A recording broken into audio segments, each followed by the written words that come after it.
नमस्कार, आप देख रहे हैं दूरदर्शन समाचार। आपके साथ मैं हूं पराक्रम सिंह शेखावत। बताएंगे आपको आज दिन भर से जुड़ी बड़ी और महत्वपूर्ण खबरें और समाचार की शुरुआत सुर्खियों के साथ। बिहार चुनाव के पहले चरण के लिए थमा प्रचार। उप मुख्यमंत्री सम्राट चौधरी, विजय कुमार सिन्हा और तेजस्वी यादव जैसे दिग्गजों की किस्मत का होगा फैसला। 6 नवंबर को 121 सीटों पर वोटिंग का इंतजार। देश में SIR 2.0 की शुरुआत। 3 केंद्र शासित प्रदेशों समेत 12 राज्यों में मतदाता सूची का गहन पुनरीक्षण।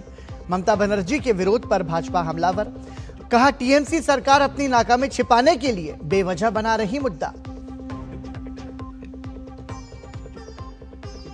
उपराष्ट्रपति CP राधाकृष्णन बुधवार को छत्तीसगढ़ सरकार की महतारी वंदन योजना के तहत लाभार्थियों को जारी करेंगे 21वीं किस्त। 69 लाख से अधिक महिलाओं को मिलेगा लाभ। माओवाद के प्रभाव से मुक्त हुए क्षेत्र की महिलाएं भी बड़ी संख्या में लाभार्थियों में होंगी शामिल।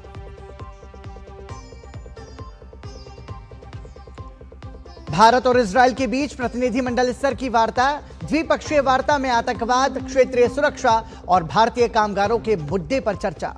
विदेश मंत्री S जयशंकर ने आतंकवाद को बताया साझा चुनौती।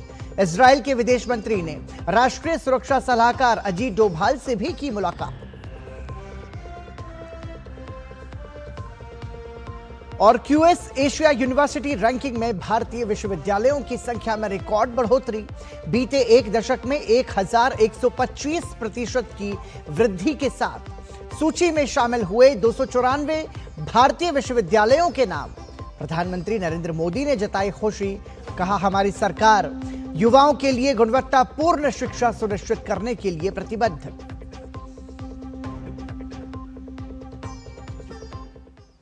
और सुर्खियों की बात, खबरों पर नजर विस्तार से। 6 नवंबर को होने वाले पहले चरण के बिहार विधानसभा चुनाव के लिए प्रचार अभियान थम गया। 18 जिलों की 121 विधानसभा सीटों के लिए मंगलवार को आखिरी दिन जमकर प्रचार अभियान देखने को मिला, तो वादों दावों की लंबी फहरिस्त भी देखने को मिली। अमित शाह, राजनाथ सिंह, योगी आदित्यनाथ, JP नड्डा से लेकर कई केंद्रीय मंत्रियों और भाजपा शासित राज्यों के मुख्यमंत्रियों सहित NDA के नेताओं ने जोरदार प्रचार किया तो महागठबंधन पर निशाना साधा। उधर तेजस्वी यादव ने फिर से नए वादों की झड़ी लगाई, तो विपक्षी दलों के स्टार प्रचारकों ने भी मैदान में उतरकर जनता से अपने समर्थन में मतदान की अपील की।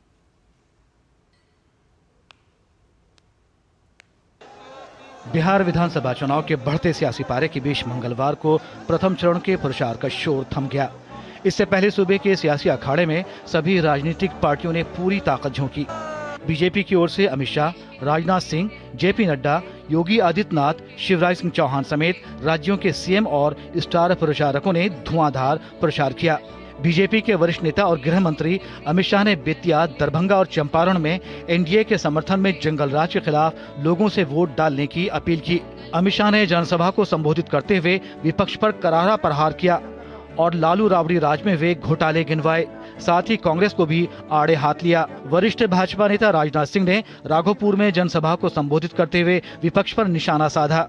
उन्होंने कहा कि जब भी UPA सरकार सत्ता में आती है तो विकास पर ब्रेक लग जाता है। NDA के समर्थन में लोगों के बीच बड़े जन समर्थन की अपील के साथ केंद्रीय मंत्री शिवराज सिंह चौहान ने पटना में रोड शो किया। इसी कड़ी में मध्य प्रदेश के CM मोहन यादव, छत्तीसगढ़ के उप मुख्यमंत्री अरुण साव, बिहार सरकार के मंत्री नितिन नवीन और भाजपा नेता अनुराग ठाकुर ने रोड शो किया। वहीं असम के मुख्यमंत्री हेमंत बिस्वा शर्मा ने रघुनाथपुर में एक बार फिर घुसपैठियों को देश से बाहर निकालने की प्रतिबद्धता दोहराते हुए राज्य में दोबारा NDA सरकार बनाने का आह्वान किया। वहीं दिल्ली की मुख्यमंत्री रेखा गुप्ता ने सीवान में रोड शो किया। इस दौरान उन्होंने कहा कि जिस तरह से बिहार की जनता ने विकास देखा है, बिहार की जनता निश्चित रूप से चाहती है कि NDA की सरकार यहां फिर आए और विकास हो। बीजेपी की ओर से आखिरी दिन स्टार प्रचारकों में UP के CM योगी आदित्यनाथ भी शामिल रहे। NDA के समर्थन में योगी ने दरभंगा में रोड शो किया। इस दौरान भारी संख्या में लोग जुटे। इसी कड़ी में बीजेपी की वरिष्ठ नेता और पूर्व केंद्रीय मंत्री स्मृति ईरानी ने पटना में एक प्रेस कॉन्फ्रेंस की और NDA के संकल्प पत्र को दोहराया। स्मृति ईरानी ने बताया कि मुख्यमंत्री रोजगार योजना के तहत एनडीए सरकार ने बिहार की 1,30,00,000 महिलाओं को 10,000 रुपए दिए हैं, जिसे दोबारा सत्ता में आते ही 2 लाख किया जाएगा। बिहार विधानसभा चुनाव के पहले चरण के लिए कांग्रेस नेता राहुल गांधी ने मंगलवार को औरंगाबाद में रैली की। रैली को संबोधित करते हुए राहुल गांधी ने कहा कि अगर बिहार में महागठबंधन की सरकार बनती है तो शिक्षा पर विशेष फोकस रहेगा। वहीं मतदान से ठीक पहले राजद नेता तेजस्वी यादव ने एक बड़ा वादा करते हुए कहा कि सरकार बनने के बाद मां बहन मान योजना के तहत महिलाओं के खाते में मकर संक्रांति के दिन 30,000 रुपए भेजे जाएंगे। दूसरी ओर जनशक्ति जनता दल के राष्ट्रीय अध्यक्ष और महुआ विधानसभा क्षेत्र से उम्मीदवार तेज प्रताप यादव ने अपने भाई और राजद नेता तेजस्वी यादव पर चुटकी लेते हुए उन्हें राजनीति में बच्चा बताया। जन स्वराज पार्टी संस्थापक प्रशांत किशोर ने भी तेजस्वी यादव की घोषणाओं पर तंज कसते हुए कहा कि तेजस्वी यादव चुनाव हारने वाले हैं, उन्हें सोचना चाहिए कि वो रिटायरमेंट के बाद अपने लिए क्या करेंगे। बिहार विधानसभा चुनाव के पहले चरण के लिए 18 जिलों के 121 विधानसभा क्षेत्रों में 6 नवंबर को मतदान होना है। चुनाव आयोग ने शांतिपूर्ण मतदान के लिए पर्यवेक्षकों की नियुक्ति की है और मतदाताओं को प्रोत्साहित करने के लिए कई कदम उठाए हैं। पहले चरण में जिन दिग्गजों की किस्मत दांव पर है, इनमें दोनों उप मुख्यमंत्री सम्राट चौधरी और विजय कुमार सिन्हा का भी नाम शामिल है। इसके अलावा अन्य प्रमुख उम्मीदवारों की अगर बात करें तो इसमें लालू यादव के दोनों बेटे तेजस्वी यादव और तेज प्रताप यादव का नाम भी शामिल है। साथ ही भोजपुरी स्टार खेसारी लाल यादव और मैथिली ठाकुर के भाग्य का फैसला भी पहले चरण में ही होना तय है। Bureau report, DD news. चुनाव आयोग ने आज नई दिल्ली में अंतर्राष्ट्रीय चुनाव आगंतुक कार्यक्रम को हरी झंडी दिखाई। इस कार्यक्रम के दौरान विदेशी मेहमान 5-6 नवंबर को बिहार का 2 दिवसीय दौरा करेंगे। साथ ही पहले दिन ईवीएम प्रेषण केंद्र और 6 नवंबर को वास्तविक मतदान देखेंगे। इस उद्घाटन सत्र में फ्रांस, दक्षिण Africa, Belgium, Indonesia, Philippines, Thailand और कोलंबिया जैसे 7 देशों के 14 प्रतिभागियों ने भाग लिया। प्रतिभागियों के सामने ईवीएम का प्रदर्शन किया गया। ये कार्यक्रम अन्य देशों और अंतर्राष्ट्रीय संगठनों के चुनाव प्रबंधन निकायों के साथ अंतर्राष्ट्रीय सहयोग और सहभागिता के लिए ईसीआई का एक प्रमुख कार्यक्रम है।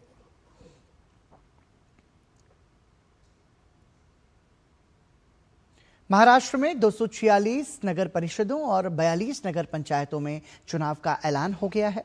राज्य चुनाव आयुक्त दिनेश वाघमारे ने बताया कि नगर परिषदों और नगर पंचायतों के लिए 2 दिसंबर को मतदान होगा, जबकि मतगणना 3 दिसंबर को की जाएगी। दिनेश वाघमारे ने बताया कि 10 नवंबर से 17 नवंबर तक नामांकन किया जाएगा। इसके साथ ही उम्मीदवारों को अब ऑनलाइन नामांकन पत्र दाखिल करने की सुविधा भी दी गई है। नामांकन को आयोग की वेबसाइट पर फॉर्म भरकर सबमिट किया जा सकेगा।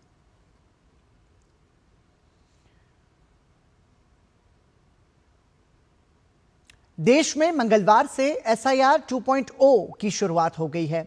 बिहार के बाद देश के 12 राज्यों में आज से शुरू हुए इस अभियान को लेकर कुछ राज्यों में सियासी विरोध भी शुरू हो गया है। पश्चिम बंगाल की मुख्यमंत्री ममता बनर्जी ने राज्य में SIR के विरोध में मार्च निकाला, तो भाजपा ने बंगाल से घुसपैठियों को बाहर निकालने के लिए मार्च निकाला। बिहार के बाद अब बंगाल SIR को लेकर नया मोर्चा बनता जा रहा है। मतदाता सूचियों के विशेष गहन पुनरीक्षण के दूसरे चरण की शुरुआत के साथ ही इसे लेकर राजनीति भी तेज हो गई है। पश्चिम बंगाल में एक ओर ब्लॉक स्तरीय अधिकारी गणना प्रपत्र वितरित कर रहे हैं, तो दूसरी ओर राज्य की मुख्यमंत्री ममता बनर्जी ने टीएमसी नेताओं के साथ मिलकर SIR के खिलाफ विरोध मार्च निकाला। जबकि बंगाल के नेता प्रतिपक्ष शुवेंदु अधिकारी ने उत्तर 24 परगना जिले में SIR के माध्यम से घुसपैठियों को बाहर निकालने की मांग को लेकर जुलूस निकाला। पश्चिम बंगाल में 2026 में होने वाले विधानसभा चुनाव को देखते हुए ममता बनर्जी और टीएमसी ने SIR को बड़ा मुद्दा बना लिया है। वहीं भाजपा का कहना है कि घुसपैठ, बेरोजगारी, महिला सुरक्षा अपराध व भ्रष्टाचार बंगाल का असली मुद्दा है, लेकिन ममता इन मुद्दों को दबाने की कोशिश कर रही हैं और टीएमसी नेता भाजपा कार्यकर्ताओं और चुनाव अधिकारियों को धमकाते नजर आते हैं। SIR को मुद्दा बनाने की कोशिश हो रही है, जबकि बंगाल की असली मुद्दा अनएम्प्लॉयमेंट है, जॉब नहीं है बंगाल में। That is the issue. Womens are getting rape, महिलाओं के साथ बलात्कार हो रहा है, दैट इज द इशू। इन सब इशुओं को दबाने के लिए ममता बनर्जी और अभिषेक बनर्जी। সিআইএসএফ বাজার কত বড় ক্ষমতা আছে, ওর বাবা অমিত শাহ কি করে ফেরত নিয়ে যায় ওকে দেখবো। আয় সুকান্ত আয় আয়, সিআইএসএফ ছাড়া আসবে আয়, চলে আয়, কত তোর লোক আছে আর আমরাও লোক নিয়ে যাবো আমাদের লোক। কোন সিআইএসএফ থাকবে না, কোন বিএসএফ থাকবে না, কোন পুলিশ থাকবে না। সুকান্ত তুই আয়, কবে আসবি নোটিশ দিয়ে আয়, আয় শুভেন্দু আয়। भाजपा ने चुनाव आयोग से पश्चिम बंगाल में मतदाता सूची पुनरीक्षण में सावधानी बरतने का आग्रह किया है। भाजपा का आरोप है कि ममता सरकार ने घुसपैठियों के लिए फर्जी दस्तावेज जारी किए हैं। भाजपा ने जन्म, निवास, वन अधिकार और जाति प्रमाण पत्रों की जांच में सतर्कता बरतने की मांग की है। 24 जून 2025 के बाद जारी प्रमाण पत्रों को स्वीकार न करने का अनुरोध भी किया गया है। दूसरी ओर टीएमसी एसआईआर को लेकर दिल्ली तक विरोध प्रदर्शनों की धमकी दे रही है। बांग्लादेशी मुस्लिम घुसपैठिया और रोहिंग्यास को असेंबल करके जो डेथ वोटर है, जो इलीगल इन्फिल्ट्रेटर्स है, उनको प्रोटेक्ट करने के लिए कर रहा है।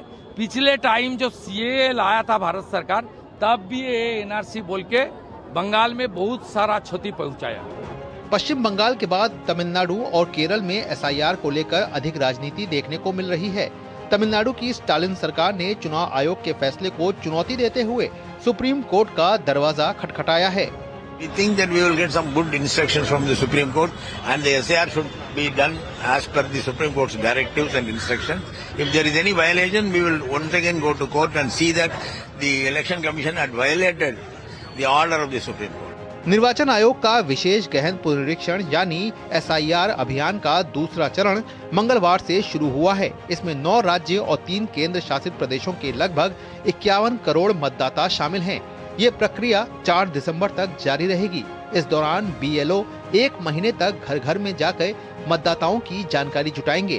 वहीं 9 दिसंबर को मतदाता सूची का ड्राफ्ट पेश किया जाएगा, जबकि 7 फरवरी 2026 को अंतिम सूची प्रकाशित की जाएगी। Bureau report, DD news. Bharat और इजरायल के बीच आज दिल्ली में प्रतिनिधिमंडल स्तर की वार्ता हुई। दोनों देशों के विदेश मंत्रियों के नेतृत्व में हुई इस वार्ता में दोनों देशों ने आतंकवाद के प्रति जीरो टॉलरेंस की नीति अपनाने की बात कही तो आपसी हित से जुड़े कई मुद्दों पर विस्तार से बात की। भारत ने गाजा शांति प्रस्ताव का पूर्ण समर्थन किया है तो पूरे क्षेत्र में जल्द शांति बहाली के लिए प्रयास करने पर जोर दिया है। भारत और इजरायल के विदेश मंत्रियों के बीच मंगलवार को नई दिल्ली में हुई प्रतिनिधि मंडल स्तर की वार्ता के दौरान दोनों पक्षों ने द्विपक्षीय संबंधों की मजबूती पर जोर दिया। विदेश मंत्री डॉक्टर एस जयशंकर ने कहा कि द्विपक्षीय वार्ता में आतंकवाद, क्षेत्रीय सुरक्षा और भारतीय कामगारों का मुद्दा अहम है। उन्होंने कहा कि दोनों देशों के सामने आतंकवाद एक साझा चुनौती है और इसके प्रति जीरो टॉलरेंस की वैश्विक नीति अपनाना आवश्यक है। We have stood together in testing times, and we have created a relationship with a very high degree of trust and of reliability. Our two nations face a particular challenge from terrorism. It is essential that we work towards ensuring a global approach of zero tolerance to terrorism in all its forms and manifestations. विदेश मंत्री doctor S Jaishankar ने Gaza संघर्ष को लेकर कहा कि भारत शांति योजना का समर्थन करता है और उम्मीद करता है कि एक स्थायी समाधान की दिशा में रास्ता प्रशस्त करेगा। उन्होंने इजरायल में बंधकों की वापसी और संघर्ष में जान गंवाने वालों के अवशेषों की वापसी का भी स्वागत किया। वहीं इजरायल के विदेश मंत्री गिदोन सआर ने प्रधानमंत्री नरेंद्र मोदी के इजरायल के प्रति समर्थन की सराहना करते हुए कहा कि हमें याद है कि 7 अक्टूबर को हमास के नरसंहार के बाद प्रधानमंत्री नेतन्याहू को फोन करने वाले वे पहले वैश्विक नेता थे जिन्हें हम नहीं भूलेंगे। India supports the Gaza peace plan and hopes that it paves the way for a durable and lasting solution. Excellency, your visit allows us to review our bilateral cooperation and assess the possibilities for further deepening it. The recent conclusion of our bilateral investment agreement is a notable step in that direction. We appreciate Prime Minister Modi's strong solidarity. We remember that he was the first world leader to call Prime Minister Netanyahu after Hamas' October 7 massacre, and we won't forget it. Bharat और Israel के बीच रणनीतिक साझेदारी को और मजबूत बनाने के उद्देश्य से हुई विदेश मंत्री डॉक्टर एस जयशंकर और इजराइल के विदेश मंत्री गिदोन साआर की इस बैठक में दोनों देशों ने आतंकवाद, नवाचार, कृषि और वैश्विक शांति जैसे मुद्दों पर गहन चर्चा की। इस दौरान एस जयशंकर ने क्षेत्र के विकास, गाजा शांति योजना और एक स्थायी समाधान के निर्माण के प्रयासों पर इजरायली दृष्टिकोण साझा करने के लिए विदेश मंत्री गिदोन की सराहना की। साथ ही दोनों देशों के बीच रणनीतिक साझेदारी को मजबूत करने पर सार्थक चर्चा हुई। भारत की 2 दिवसीय यात्रा पर आए इजराइल के विदेश मंत्री ने मंगलवार को राष्ट्रीय सुरक्षा सलाहकार अजीत डोभाल से भी मुलाकात की और हाइफा चौक स्मारक का दौरा किया। ब्यूरो इनपुट के साथ अखिलेश सुमन की रिपोर्ट, डीडी न्यूज। श्रीलंका के विपक्ष के नेता साजिद प्रेमदासा ने भारत की केंद्रीय वित्त एवं कॉरपोरेट मामलों की मंत्री निर्मला सीतारमण से मुलाकात की। साजिद प्रेमदासा ने संकट के समय और श्रीलंका के विकास की यात्रा में भारत द्वारा श्रीलंका के लोगों को दिए गए निरंतर सहयोग के लिए केंद्रीय वित्त मंत्री को धन्यवाद दिया। मुलाकात के दौरान श्रीलंका के आर्थिक सुधार और द्विपक्षीय आर्थिक एवं निवेश संबंधों को और प्रगाढ़ बनाने के उपायों पर भी चर्चा हुई।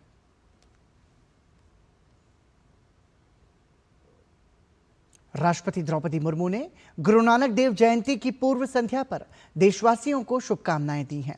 राष्ट्रपति ने अपने संदेश में कहा है कि गुरु नानक जयंती के पावन अवसर पर मैं भारत और विदेशों में रहने वाले सभी भारतीयों, विशेषकर हमारे सिख भाइयों और बहनों को हार्दिक बधाई देती हूं।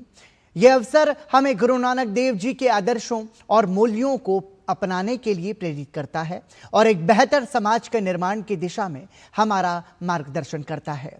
गुरु नानक देव जी का संदेश हमें सिखाता है कि सत्य, न्याय और करुणा पर आधारित जीवन जीना ही सफलता का सच्चा मापदंड है। उपराष्ट्रपति सीपी राधाकृष्णन 5 नवंबर को महतारी वंदन योजना की 21वीं किस्त जारी करेंगे।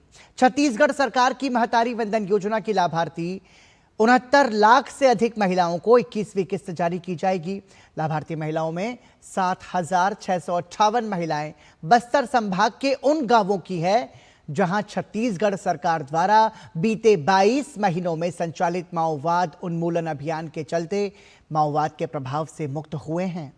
इन महिलाओं को पहली बार इस योजना का लाभ मिलेगा।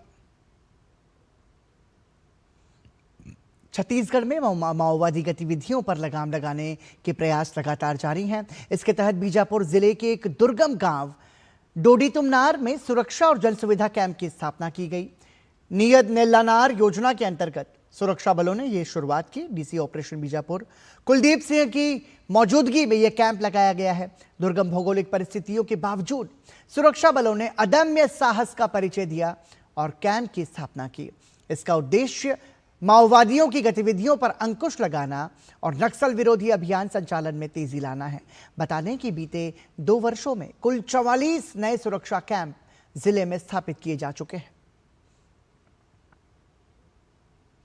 बिलासपुर स्टेशन के पास एक मालगाड़ी और मेमू लोकल ट्रेन के बीच भीषण टक्कर हुई।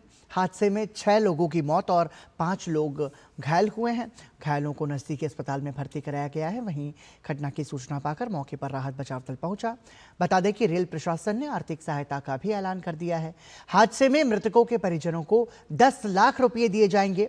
वहीं गंभीर रूप से घायल यात्रियों को 5 लाख रुपये और सामान्य रूप से घायल यात्रियों को 1 लाख रुपए की सहायता दी जाएगी। रेल मंत्री अश्विनी वैष्णव ने नई दिल्ली स्थित वॉर रूम से पूरी घटना की जानकारी ली और राहत एवं बचाव कार्य त्वरित तरीके से संपादित करने संबंधी निर्देश दिए। छत्तीसगढ़ के मुख्यमंत्री विष्णुदेव साय ने बिलासपुर के पास हुई ट्रेन दुर्घटना पर दुख व्यक्त किया है। विष्णुदेव साय ने सोशल मीडिया प्लेटफॉर्म एक्स पर लिखा, बिलासपुर के पास ट्रेन दुर्घटना का समाचार अत्यंत दुखद है।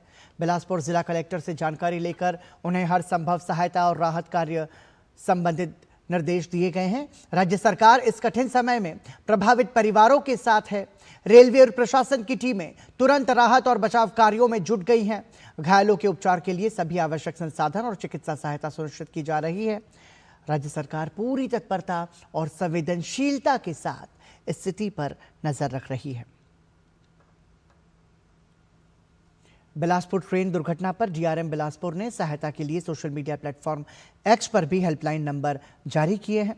डीआरएम बिलासपुर ने एक्स पर लिखा कि बिलासपुर स्टेशन के समीप हुई अप्रत्याशित स्थिति के मद्देनजर रेल प्रशासन द्वारा राहत और बचाव कार्य तीव्र गति से जारी है।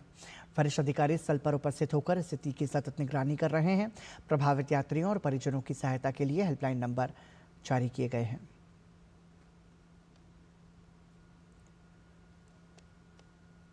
कर्नाटक के बेलगावी में गन्ने का समर्थन मूल्य निर्धारित करने की मांग को लेकर किसानों का प्रदर्शन जारी है। कर्नाटक सरकार के खिलाफ किसानों ने हाईवे पर जाम लगाकर प्रदर्शन किया। किसानों के आंदोलन का समर्थन करते हुए अथनी कस्बे को बंद कर दिया गया। बता दें कि किसान प्रति टन गन्ने के लिए 3,500 रुपये मूल्य देने की मांग कर रहे हैं। किसान की मांगों का भाजपा भी समर्थन कर रही है। क्यूएस एशिया यूनिवर्सिटी रैंकिंग में भारतीय विश्वविद्यालयों की संख्या में बीते दशक में रिकॉर्ड बढ़ोतरी दर्ज की गई है। वर्ष 2016 में जहां केवल 24 भारतीय विश्वविद्यालय शामिल थे, वहीं 2026 की सूची में इनकी संख्या बढ़कर 294 हो गई है। ये 1125% की अभूतपूर्व वृद्धि है। प्रधानमंत्री नरेंद्र मोदी ने इस उपलब्धि पर प्रसन्नता जताते हुए कहा कि सरकार युवाओं को गुणवत्तापूर्ण शिक्षा देने, शोध और नवाचार को प्रोत्साहन देने के लिए प्रतिबद्ध है। उन्होंने कहा कि देश भर में नई शैक्षणिक संस्थाओं की स्थापना और संस्थागत क्षमताओं को मजबूत किया जा रहा है। प्रधानमंत्री नरेंद्र मोदी ने कहा कि पिछले एक दशक में क्यूएस एशिया यूनिवर्सिटी रैंकिंग में भारतीय विश्वविद्यालयों की संख्या में रिकॉर्ड वृद्धि देखकर प्रसन्नता हो रही है।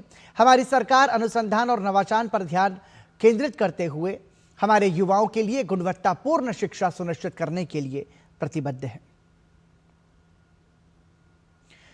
प्रधानमंत्री नरेंद्र मोदी ने मंगलवार को राष्ट्रीय राजधानी में सीरो मालाबार चर्च के वरिष्ठ बिशप के एक प्रतिनिधिमंडल से मुलाकात की।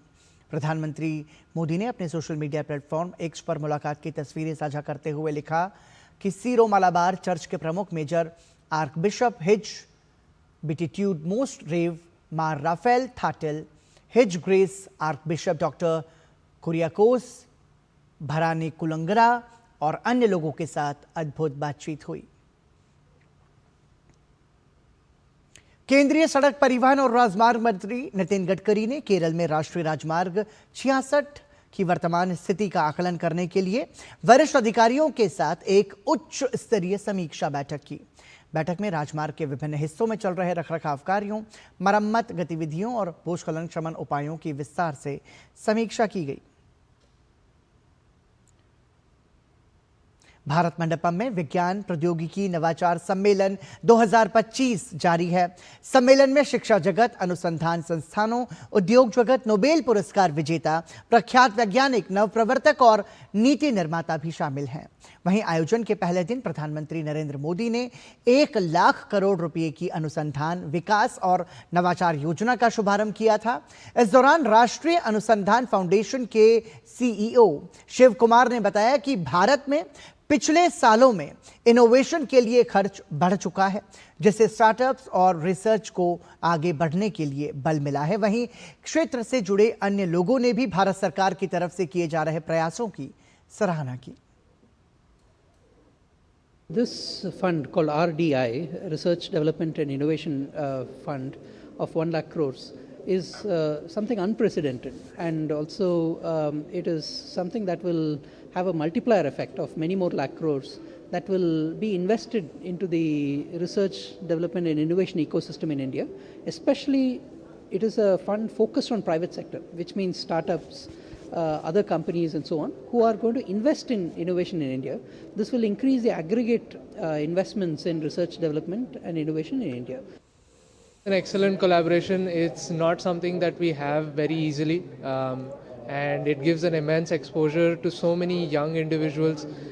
They get to interact with, senior consultants, people from different fields. You go around the stalls, you'll have someone from space technology. You go a little further, you'll get pharma. You'll go a little further, you'll get mobility, quantum computing, and there's so many exciting science and technology fields. We have ideas, but we don't have a market access. So there is where this funding is going to help the whole ecosystem. So I would say that India will no longer be a technology consuming country actually. We will be a technology pioneering product nation actually. Right. So this is a vision actually. I think it is going to help India a lot actually and all the ecosystem. केंद्रीय गृह और सहकारिता मंत्री अमित शाह ने अमूल और इफ्को को विश्व की शीर्ष 10 सहकारी संस्थाओं में शामिल होने पर बधाई दी है। सोशल मीडिया के प्लेटफॉर्म एक्स पर अपने संदेश में उन्होंने लिखा, यह भारत के लिए गर्व का पल। विश्व की शीर्ष 10 सहकारी संस्थाओं में पहले 2 स्थान में प्राप्त करने पर अमूल और इफ्को को हार्दिक बधाई। यह अमूल से जुड़ी लाखों महिलाओं की अथक मेहनत और इफ्को के किसानों के योगदान का सम्मान है। यह इस बात का भी प्रमाण है कि सहकारिता की अपार संभावनाओं को प्रधानमंत्री नरेंद्र मोदी जी के नेतृत्व में आत्मनिर्भरता और सशक्तिकरण के वैश्विक मॉडल में बदला जा रहा है।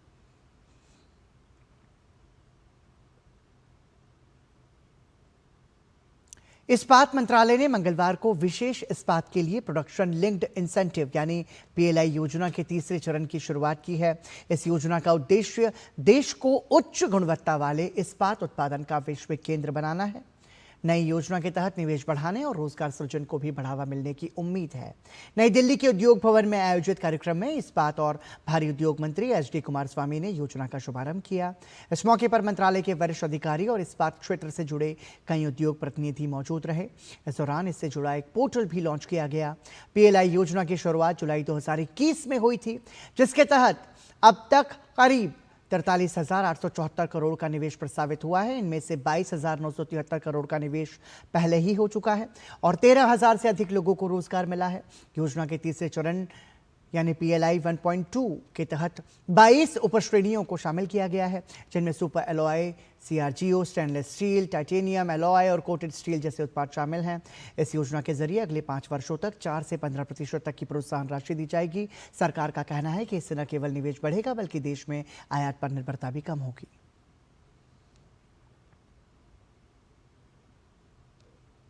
A visionary initiative of the Government of India under the dynamic leadership of Honorable Prime Minister Narendra Modi ji. This scheme stands as a shining pillar of the Atmanirbhar Bharat Abhiyan, a mission to make India self-reliant, globally competitive and technologically advanced in every sphere of industrial production. PLA scheme for specialty steel was approved by the Cabinet in July 2021. It marked a historic turning point for India's steel sector. पिछले 1 दशक में देश की नवीकरणीय ऊर्जा क्षमता में उल्लेखनीय वृद्धि हुई है। 2014 में लगभग 35 गीगावाट से बढ़कर अब देश में 197 गीगावाट से अधिक की स्थापित क्षमता है, जिसमें बड़े जल विद्युत संयंत्र शामिल नहीं हैं। ये उल्लेखनीय विस्तार भारत को वैश्विक स्तर पर सबसे तेजी से बढ़ते स्वच्छ ऊर्जा बाजारों में से एक बनाता है। विकास का अगला चरण न केवल क्षमता वृद्धि पर केंद्रित है, बल्कि यह सुनिश्चित करने पर भी केंद्रित है कि ग्रिड एकीकरण, भंडारण परिनियोजन और बाजार सुधारों के माध्यम से इसका कुशलतापूर्वक उपयोग किया जाए। दिल्ली के भारत मंडपम में 11 और 12 नवंबर को अंतर्राष्ट्रीय ग्रीन हाइड्रोजन सम्मेलन आयोजित किया जाएगा। इस कार्यक्रम की मेजबानी नवीन और नवीकरणीय ऊर्जा मंत्रालय करेगा। सम्मेलन में केंद्रीय मंत्री प्रहलाद जोशी, हरदीप सिंह पुरी और डॉक्टर जितेंद्र सिंह सहित कई वरिष्ठ मंत्री भाग लेंगे। इस 2 दिवसीय सम्मेलन में सरकारी अधिकारी, उद्योग प्रतिनिधि, तकनीकी विशेषज्ञ, विद्यार्थी और मीडिया प्रतिनिधि शामिल होंगे। कार्यक्रम का उद्देश्य ग्रीन हाइड्रोजन के उत्पादन, अवसंरचना, वित्त, कौशल विकास और वैश्विक सहयोग पर चर्चा करना है। MNRE सचिव संतोष कुमार सारंगी ने कहा कि ग्रीन हाइड्रोजन भारत के स्वच्छ और किफायती ऊर्जा भविष्य का महत्वपूर्ण हिस्सा होगा। ICGH 2025 सरकार, उद्योग और अनुसंधान के बीच समन्वय को मजबूत करेगा। कार्यक्रम में नवीन और नवीकरणीय ऊर्जा, बिजली, बंदरगाह, इस्पात, उर्वरक तथा विज्ञान और प्रौद्योगिकी मंत्रालयों के वरिष्ठ प्रतिनिधि भाग लेंगे। अंतर्राष्ट्रीय प्रतिनिधियों में अंतर्राष्ट्रीय नवीकरणीय ऊर्जा agency, hydrogen Europe, H2 global foundation, Korea hydrogen alliance और पोर्ट ऑफ रॉटरडम अथॉरिटी शामिल होंगे। प्रधानमंत्री नरेंद्र मोदी ने मंगलवार को केंद्रीय मंत्री भूपेंद्र यादव द्वारा लिखे गए लेख को साझा किया। लेख में बताया गया है कि किस प्रकार भारत का मिशन लाइफ पर्यावरण के लिए जीवन शैली, तमिलनाडु की एरी टैंक प्रणालियों से लेकर राजस्थान के जोहड़ों तक समय सम्मानित संरक्षण तौर तरीकों को पुनर्जीवित कर रहा है और साथ ही उन्हें पृथ्वी की सेवा के सचेत कार्यों के रूप में पुनः परिभाषित कर रहा है। एक सोशल मीडिया पोस्ट में प्रधानमंत्री ने भारत के संदेश पर भी प्रकाश डाला है कि वास्तविक स्थिरता बातचीत से नहीं बल्कि पोषण से शुरू होती है। केंद्रीय मंत्री द्वारा एक्स पर पोस्ट किए गए एक पोस्ट पर प्रतिक्रिया देते हुए प्रधानमंत्री ने लिखा कि भूपेंद्र यादव बताते हैं कि भारत का मिशन लाइफ पर्यावरण के लिए जीवन शैली, तमिलनाडु के एरी टैंक प्रणालियों से लेकर राजस्थान के जोहड़ों तक समय सम्मानित संरक्षण तौर तरीकों को पुनर्जीवित करता है तथा उन्हें पृथ्वी की सेवा के सचेत कार्यों के रूप में पुनः परिभाषित करता है। उन्होंने भारत के इस संदेश पर प्रकाश डाला कि वास्तविक स्थायित्व बातचीत से नहीं बल्कि पोषण से शुरू होता है।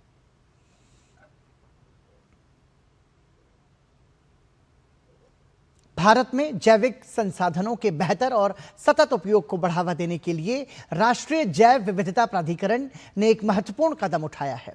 इसके तहत एक्सेस एंड बेनिफिट शेयरिंग के माध्यम से 199 लाभार्थियों को कुल 3 करोड़ रुपए की राशि दी गई है। इनमें आंध्र प्रदेश के 198 किसान और लाल चंदन के उत्पादक शामिल हैं, जबकि आंध्र विश्वविद्यालयों को भी इस योजना से लाभ मिला है।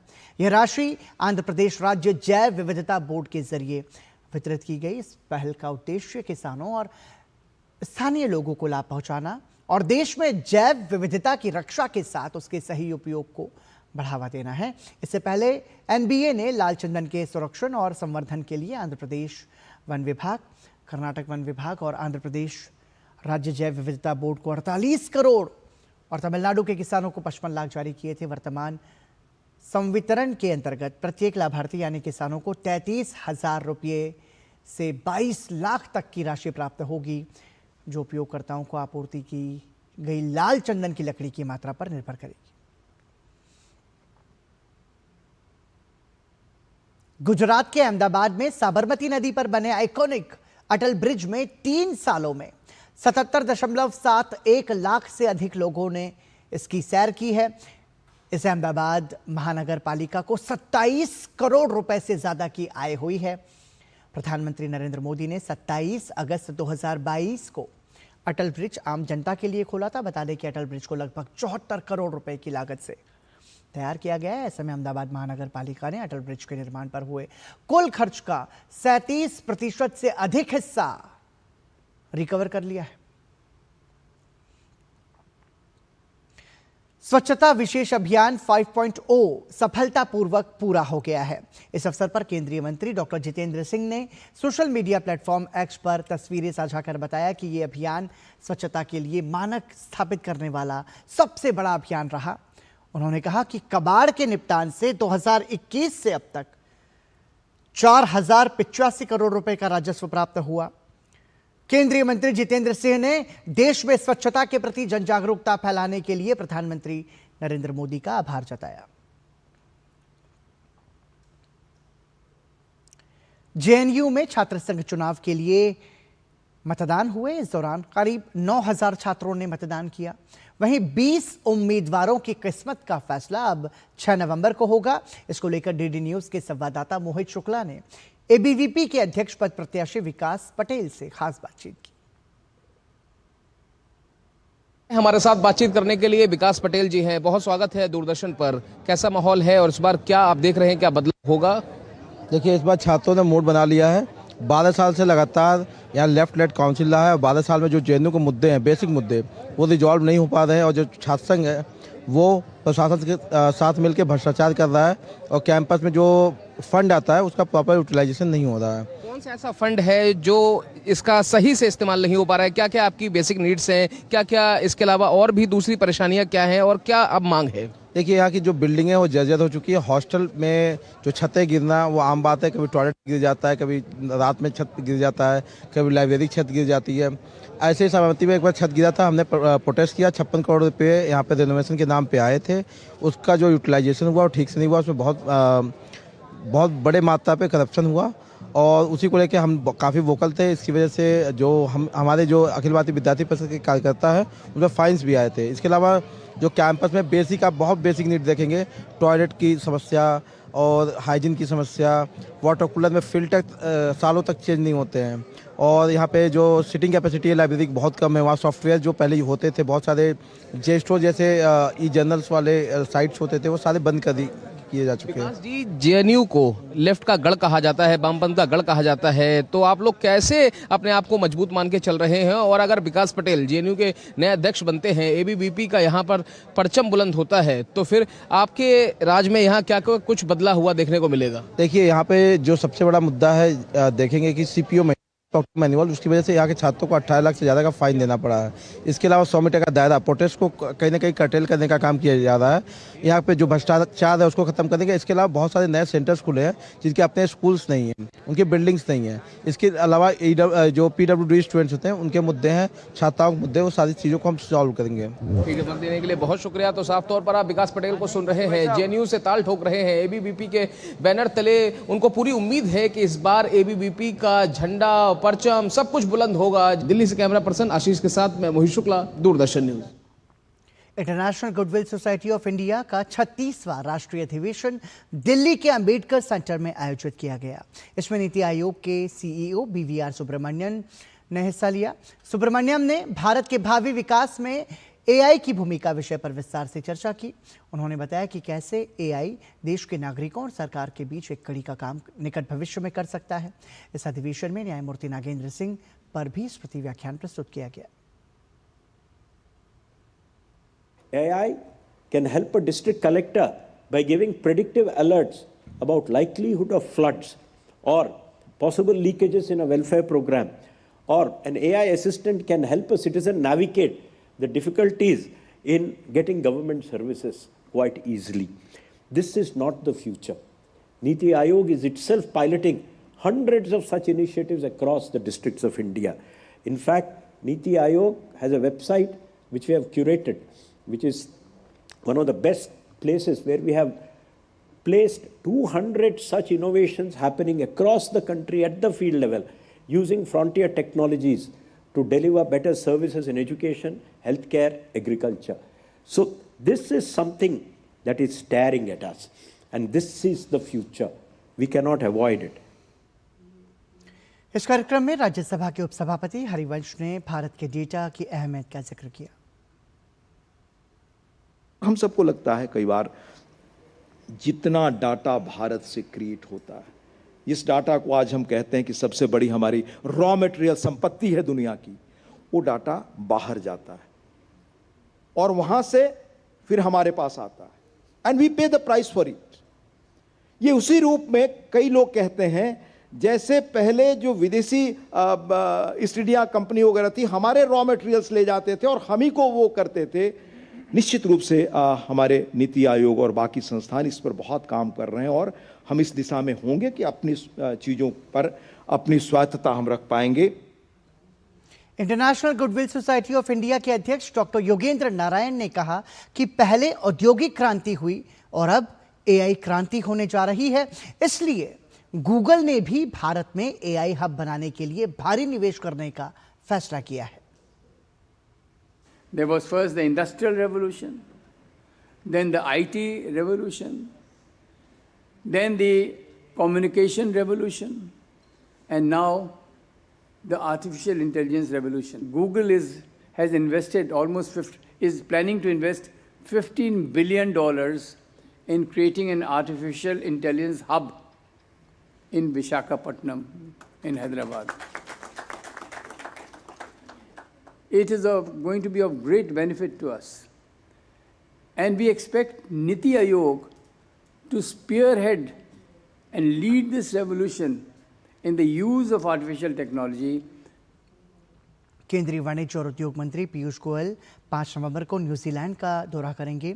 इस दौरान वो न्यूजीलैंड के व्यापार मंत्री टॉड मैकले के साथ मुक्त व्यापार समझौता वार्ताओं पर चर्चा करेंगे।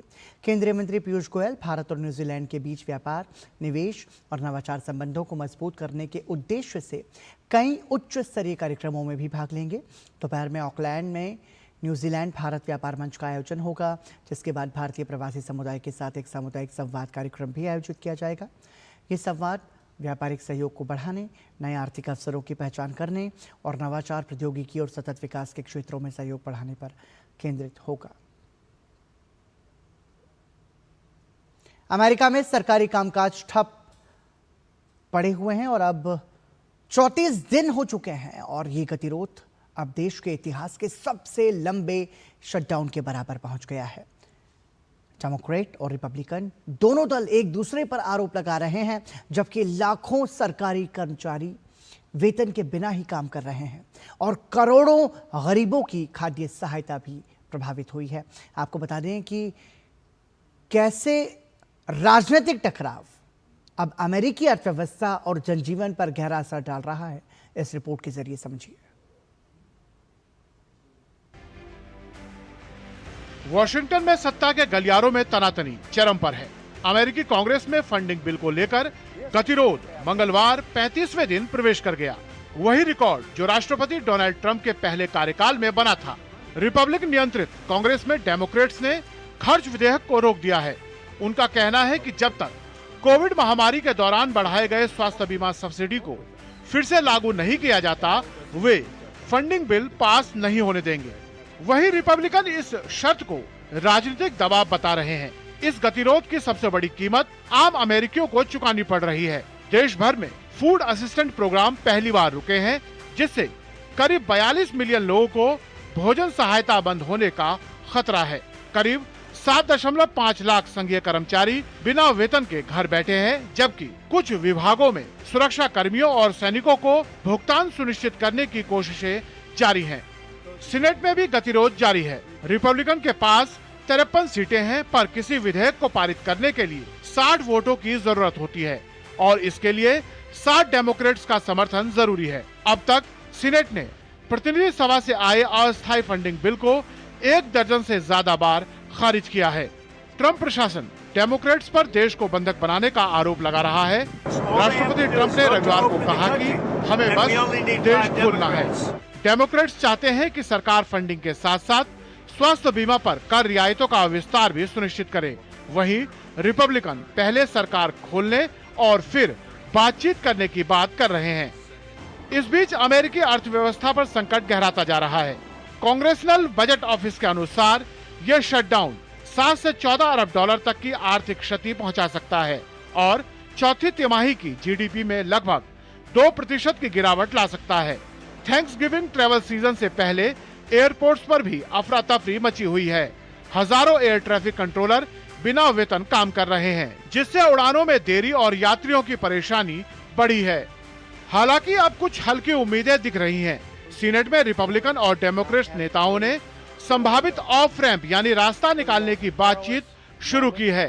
सीनेट मेजोरिटी लीडर जॉन थ्यून ने कहा कि उम्मीद की किरण नजर आ रही है। 34 दिनों से चल रहे अमेरिकी शटडाउन ने न केवल राजनीतिक व्यवस्थाओं को बल्कि आम नागरिकों के जीवन को भी रोक सा दिया है। भोजन से लेकर उड़ानों तक अर्थव्यवस्था के हर क्षेत्र पर इसका असर गहराता जा रहा है। अब देखना यह है कि क्या वॉशिंगटन की राजनीति आने वाले दिनों में अमेरिकी जनता के धैर्य की परीक्षा खत्म करेगी या नहीं। Bureau report, DD news. गृह युद्ध से ग्रसित एक देश के एक शहर पर जब सैटेलाइट फोकस किए गए तो अंतर्राष्ट्रीय जगत की रूह कांप गई।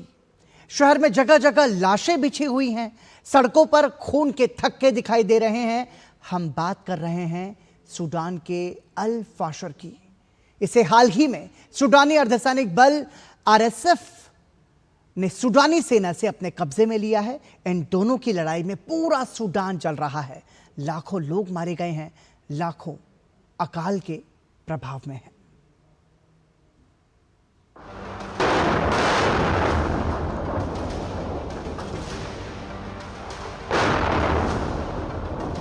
दो वर्दीधारी जिगरी दोस्तों की दोस्ती जब दुश्मनी में बदली तो अफ्रीकी देश सूडान का पूरा चेहरा ही बदल दिया।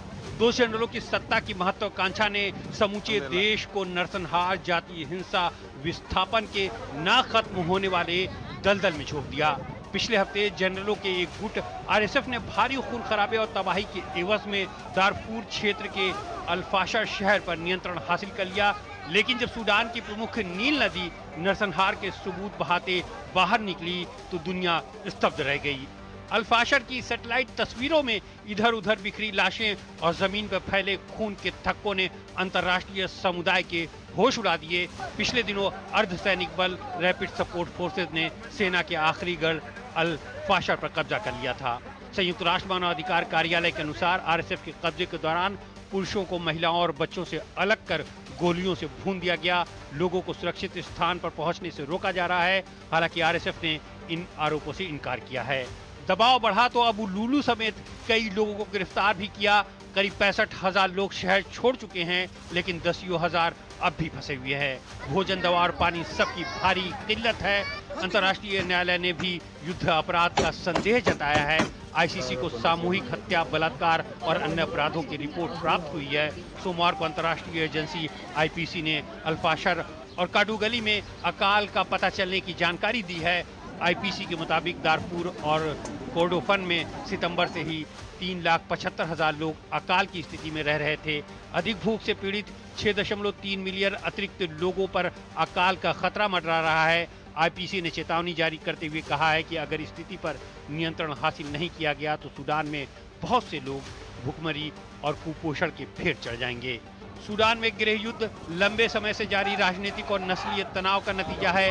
इस युद्ध के दो किरदार हैं, सेना प्रमुख अब्देल फतेह अल बुरहान और अर्धसैनिक बल आरएसएफ के मुखिया मोहम्मद हमदान दगालो। 2019 में व्यापक प्रदर्शन के बाद पूर्व राष्ट्रपति उमर अल बशीर को सत्ता से बेदखल करने में इन दोनों की बड़ी भूमिका रही। सेना ने लोकतंत्र का वादा करते हुए नियंत्रण अपने हाथ में ले लिया। वक्त के साथ दोनों जनरलों के बीच तनाव बढ़ता गया। बुरहान आरएसएफ का सेना में विलय चाहते थे, लेकिन दगालो तैयार तो थे लेकिन समय मांग रहे थे। सेना प्रमुख को जल्दी थी। फिर अप्रैल 2023 में आरएसएफ ने अचानक राजधानी खार्तूम पर कब्जे की कोशिश की। तब से सूडान लगातार गृह युद्ध में चल रहा है। सेना को मिस्र, तुर्की और ईरान का समर्थन प्राप्त है, जिसका उत्तरीय क्षेत्र और लाल सागर तट के अधिकांश हिस्से पर कब्जा है। आईएसएफ को यूएई और लीबिया का समर्थन प्राप्त है। पश्चिमी और मध्य सूडान में लगभग पूरे दारफूर और कोर्डोफन पर नियंत्रण हासिल है। दिल्ली में आर्मी स्पोर्ट्स कॉन्क्लेव का मंथन सत्र चल रहा है। इस बैठक में आर्मी और खेल जगत के विशेषज्ञों ने अपनी अपनी राय रखी और इस बात पर विचार विमर्श किया गया कि कैसे खेलों के स्तर को और अच्छा किया जाए। ओलंपिक खेलों में अपने प्रदर्शन को और अधिक बेहतर बनाने पर इस बैठक का आयोजन किया गया। वहीं भारत की नज़र 2036 में ओलंपिक की मेज़बानी पर भी है। वहीं भारत 2030 में राष्ट्रमंडल खेलों की मेज़बानी करेगा। विशेषज्ञों का मानना है कि शूटिंग एक ऐसा खेल है जिसमें भारत अच्छा कर सकता है। इस मौके पर Olympic silver medallist captain Vijay Kumar Sharma ने कहा कि शूटिंग में और मेहनत की जरूरत है। कॉमनवेल्थ गेम्स के 2 साल बाद ही ओलंपिक्स आता है और ऑफ कोर्स शूटिंग में इंडिया काफ़ी अच्छा कर रहा है। और प्रीवियस हिस्ट्री भी आप उठा के देखें कि फर्स्ट इंडिविजुअल मेडल 2004 में आया था, फिर 12 में आए, फिर अभी 2020 में आए। तो आप देखें कि शूटिंग में काफ़ी नंबर ऑफ मेडल्स आ रहे हैं। प्लेयर जो यंगस्टर हैं वो काफ़ी अच्छा परफॉर्म कर रहे हैं और एक खिलाड़ी जो है उसके लिए ये काफ़ी बूस्टअप का काम करता है कि जो आगे आने वाले और इंटरनेशनल उसके लिए एक मोटिवेशन के तौर पे काम करता है, ताकि वो उससे आगे भी मेहनत करे और आने वाले कंपटीशन में अच्छा परफॉर्म करे। आईसीसी महिला विश्व कप जीतने के बाद भारतीय खिलाड़ियों और उनके प्रशंसकों के लिए एक और अच्छी खबर सामने आई है। अंतर्राष्ट्रीय क्रिकेट काउंसिल ने महिला world cup team of the tournament का ऐलान कर दिया है। इस टीम में भारत की 3 खिलाड़ियों को जगह मिली है, जिसमें स्मृति मंधाना, दीप्ति शर्मा और जमीमा रॉड्रिक्स मौजूद हैं। इस टीम के कप्तान के तौर पर दक्षिण अफ्रीका की लॉरा वुल्फॉर्ड को चुना गया है। बेटियों का दम, विश्व विजय के बाद अब महिला world cup team of the tournament में भी धूम। विश्व विजेता भारतीय महिला क्रिकेट टीम की धूम लगातार जारी है, फिर चाहे वो मंच मैदान पर बाजी मारने का हो या कोई और। ताजा कड़ी आईसीसी महिला world cup team of the tournament की है, जहां भारतीय नारी का दम एक बार फिर देखने को मिला है। अंतर्राष्ट्रीय क्रिकेट काउंसिल यानी आईसीसी ने महिला world cup team of the tournament का ऐलान किया, जहां स्मृति मंधाना, दीप्ति शर्मा और जमीमा रॉड्रिक्स के नाम मौजूद रहे। ये वो नाम है जिन्होंने अपने शानदार प्रदर्शन से टीम इंडिया को विश्व विजय कराने में अहम भूमिका निभाई। बात स्मृति मंधाना की करें तो मंधाना ने विश्व कप में 54.25 के औसत से 434 रन बनाए। वहीं रॉड्रिक्स ने ऑस्ट्रेलिया के खिलाफ सेमीफाइनल मुकाबले में भारतीय टीम की जीत में अहम भूमिका निभाई थी और शत की पारी खेली थी। दीप्ति शर्मा की बात करें तो ये खिलाड़ी विश्व कप में प्लेयर ऑफ द टूर्नामेंट रही। दीप्ति ने फाइनल मुकाबले में 5 विकेट हासिल किए और भारतीय टीम की जीत में महत्वपूर्ण भूमिका निभाई। दीप्ति ने बल्ले से 215 रन जबकि अपनी गेंदबाजी से 22 विकेट हासिल किए। जाहिर तौर पर ये वो नाम हैं जिन्होंने अपनी उपलब्धि से न केवल टीम इंडिया को विश्व चैंपियन बनाया बल्कि अब महिला world cup team of the tournament का हिस्सा होकर के भी देश को गौरवान्वित होने का पल दिया। Sports desk, DD news. अखिल भारतीय फुटबॉल महासंघ ने फैसला किया है कि भारतीय महिला लीग 2 चरणों में खेली जाएगी। पहला चरण 20 दिसंबर 2025 से 6 जनवरी 2026 तक आयोजित किया जाएगा, जबकि दूसरा चरण 20 अप्रैल से शुरू होकर 10 मई तक चलेगा। यह फैसला महासंघ द्वारा 30 अक्टूबर को महिला लीग के सभी 8 क्लब्स के साथ हुई बैठक के बाद लिया गया।